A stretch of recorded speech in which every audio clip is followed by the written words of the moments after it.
Hi, I'm Joan Newcomb, and today's Mystic Minute is asking and receiving. Now,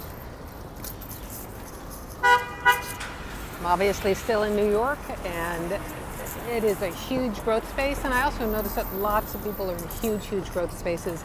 And I'll tell you, my experience and the difference in experiencing growth spaces is, how am I taking it? Am I experiencing it as my body, or as I'm experiencing it as consciousness? And we can get really complicated and talk about the different levels of consciousness, the different levels of thought, of how we're experiencing it. But for me, I just like to keep it simple. And when I shift it to experiencing it as consciousness, it is so much easier. But this is about asking and receiving, because I just had an experience.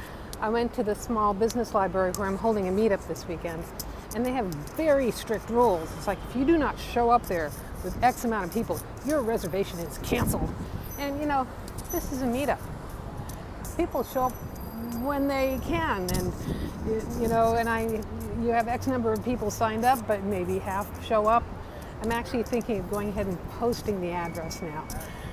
Normally I just give it to people when they RSVP. So I went up to the librarian in charge at that time, and said, hey, I have this situation. I don't know how many people. I've got like 3 of them RSVP'd right now, confirmed. And she saw that the smaller study rooms were already booked. I didn't want a smaller study room because I want us to be able to get up and walk around. One of my games that I play with people in meetups is to walk through doors to parallel universes, and you can't do that in a tiny little study room with a table. So she went ahead and gave it to me anyway. And I thought that was easy. All I had to do was ask. Now, the other experience that I had recently was,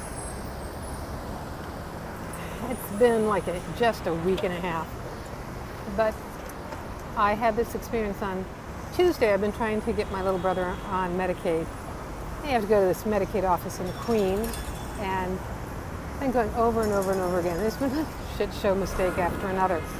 And finally, we were able to go on Tuesday with my sister-in-law, and this is just the story about it. And it, resolved itself in that they make too much money for Medicaid, which is what I thought in the first place. But my sister-in-law is really resourceful, and is coming up with a plan B.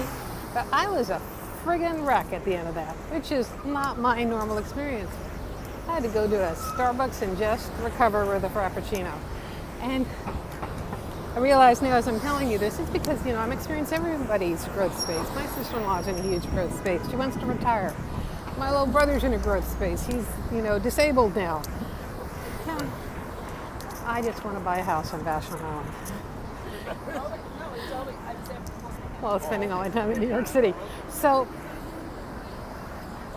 I was in the bathroom at Starbucks in this huge growth space, and I was like, what am I missing here? What's the technique? What do I need to do? And it's like, you just need to remember consciousness.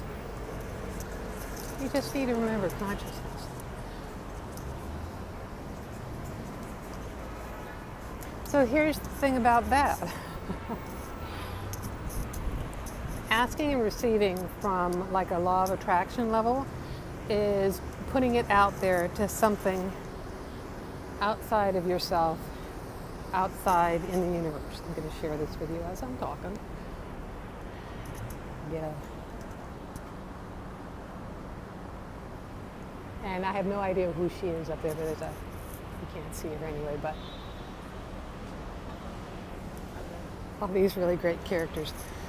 Beautiful street. So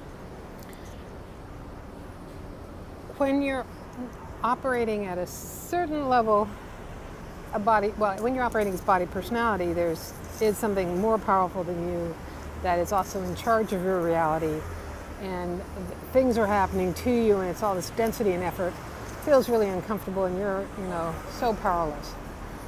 And when you're operating as consciousness, there's this tremendous sense of amusement that it's all reorganizing, it's all unfolding in your favor.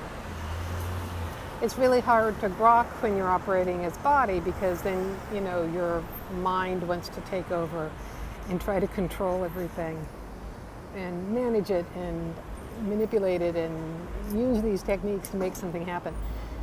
And when you're operating as consciousness, you're standing in the sunlight of the spirit. When you are standing as the sunlight of the spirit, when you are consciousness, you know it's all unfolding in your favor. Regardless of how your body is feeling at the moment, I will also say is that the discomfort disappears when you're operating as consciousness.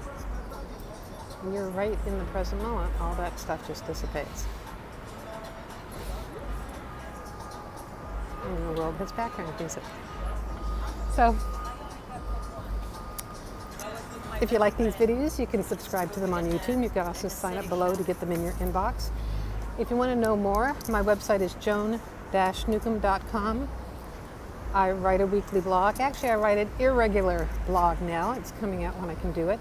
I do these videos when I can do it, but I have a whole 13 years of blog posts available, and lots of these videos are on YouTube. And if you want to know more about how to specifically navigate as consciousness, how to make this kind of instantaneous shift, how to be in your life with a whole lot more amusement and have things that are magically manifest beyond your wildest imagination, go to my website, joan-newcomb.com, and look at my coaching programs. I have a coaching special going on right now. Because I'm so busy, I really can only take 1 or 2 clients, so if you can sign up, more power to you. And so go to joan-newcomb.com, and I'll see you next time with another Mystic Minute video.